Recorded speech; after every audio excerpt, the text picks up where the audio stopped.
Энэ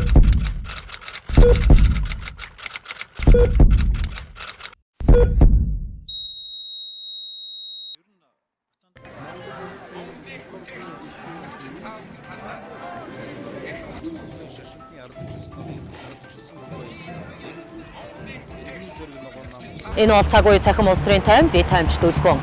Төрийн эрх дарахаар давжаа төрсэн биенийхээ атгах шунлыг устгагчдын нэг бол Халтмаагийн Баттулга. Тэр өөрийгөө инхийн цагаан тагтааг хэдий ч тал хэрт дураараа гуайч нисэх хар хэрээний өнгийгч гутаам чивчирсэн луурчин байж гэдгийг баримт хүүрнэж байна.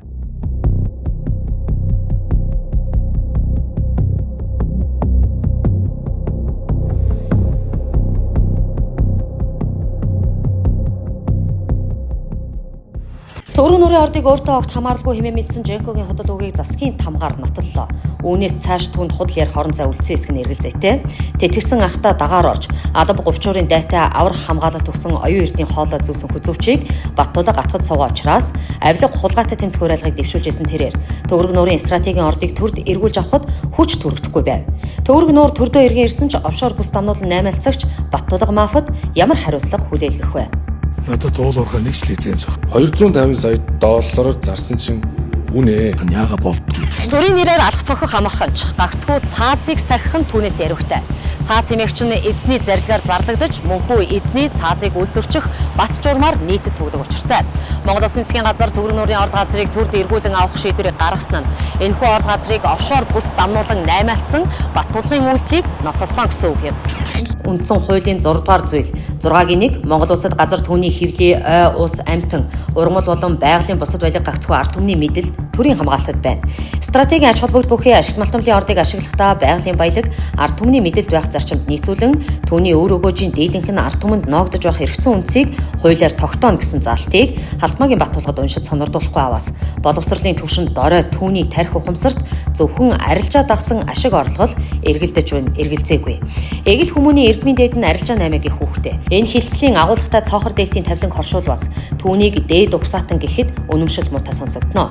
Харин монголчууд бол их үндэстэн, тиймээс альва хөгжлийн охийг эргэлхийлдэг жамтай өвөгдөлтэй үндэсний дунд газар нутаггүй, хэл соёлгүй, үндэс угсаагүй болсон төвд тангадын удам зэрэгцэн оршиход дутуугийн мэдрэмж асар өндөр хөгжиж таарна. Баттулга бол их үндэсний дунд суугаа баг гарвалтны үр төлөв. Стратегийн орд газрыг төрийн хараандуул хамаатуулан хил дамнуулан наймаалцсан гэдэг нь Монгол Улсын сар тогтнол газар нутгийн бүрэн бүтэн байдалд илт занал хийсэн үйлдэл.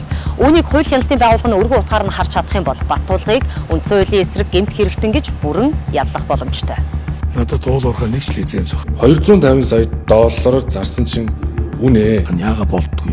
1992 оны Монголын арчилсан анхны үндсэн хуулиндаа бид газрын дорх баялаг ард түмний өмчөөг заасан үндсэн хуулинд.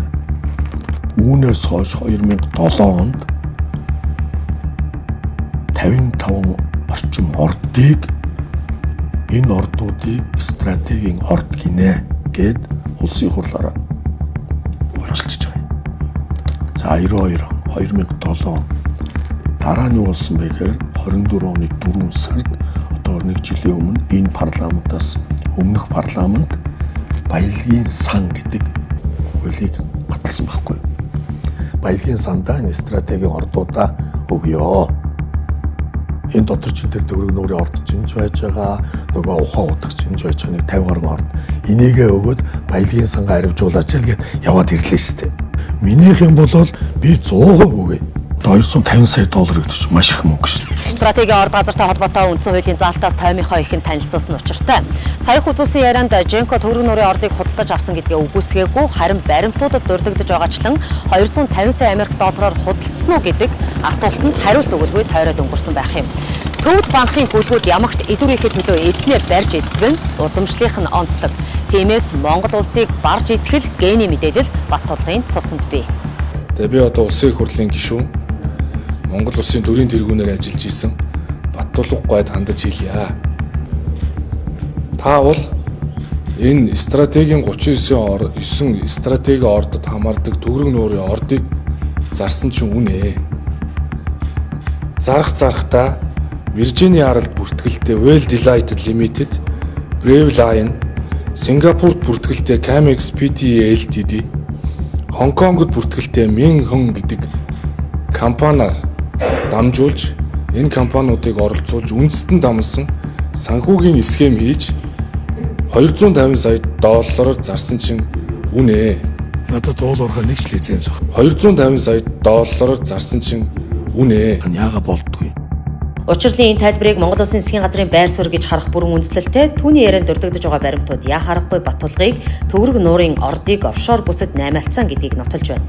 Хэрвээ энэ баримтууд худлуул цоохор дээлтэд өөрийнхөө үйлдэлийг хууль шүүхээр шударгаар шийдвэрлүүлэх эрхийг нь эдлүүлэх нь зүй ёсны. Эсвэргээрээ баримтууд үнэн бол үндэсний аюулгүй байдлын баталгаа болсон газар нутгийн бүрэн бүтэн байдалд халтсан экс ерөнхийлөгчийн гэмт сэдлийг шүүн хилэлцэх зангараг хуулийн байгууллагад хэрэгтэй болно. Төвөрг нуурын ордыг төрд эргүүлэн авах шийдвэр гарснаас хойш одоогийн байдлаар орд газрыг хил дамнуулан наймаалцсан гэх хэрэгт бүртгэл нээж ажлын хэсэг томилогджээ. Энэ ажлын хэсэг Женко мафийн мисний үзүүрт зүрхээ сийчүүлэхгүй байх эрх зүйн хамгаалалт бий юу гэдэг аюултай сэдв. Батулгын сүдэр хаасаагүй бэлчид санаа оронгүй байдлаар бусдыг өөртөө урвуулан элсүүлэх чадвартай гэдгийг ажлын хэсгийнхэнд сануулъя. Тиймээс төвөрг нуурын ордыг офшор бүс дамнуулан зарсан гэдэг хэргийг шалган нэгтэлж байгаа хуулийн хэсгийнхэнд ажлын хэсгийнхэнд түүний сүдэр үл тусах газарт аюулгүй байдлыг сахиулах нь чухал. Ийм хариуцлагыг Монгол Улсын засгийн газар үүрэх ёстой. Монгол Улсын язгуур ашиг сонирхлыг хангах үүрэг ерөнхийлөгч улсын хурлын дарга ерөнхий сайд нарт бий. Тиймээс үндэсний язгуур ашиг сонирхлыг илэрхийлэх Монголын ард түмэн соёл иргэншил оршин тогтнох нөхцөл, Монгол Улсын тусгаар тогтнол бүрэн эрхт байдал, нутаг дэвсгэр, хил хязгаарын халдашгүй болон бүрэн бүтэн байдлыг цаг ямагт анхааралтай авах нь хуулийн үүрэг. Төвөрг нуурын ордыг хил дамнуулан наймаалцахад оролцсон бүлэглэлийн үйл ажиллагааг нэг бүрчлэн илрүүлж тусгаар тогтнолын аюулгүй байдлын эсрэг үйлчлэлийг талсан зогсоох арга хэмжээ авах нь дараагийн шатны хүлээлт болж байна. Төвд банхарт Монголын тусгаар тогтнолыг манайх хотч нохоо өөрөг оногдоогүй гэдгийг энэ төрд сануулъя.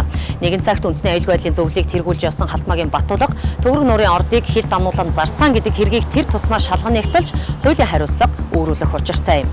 Цааз гэдэг эзнэр зарлагдаж, эзний бат журмаар нийтэд түгдэг жамын хуулийг мартахгүй байхыг хүсэж байна.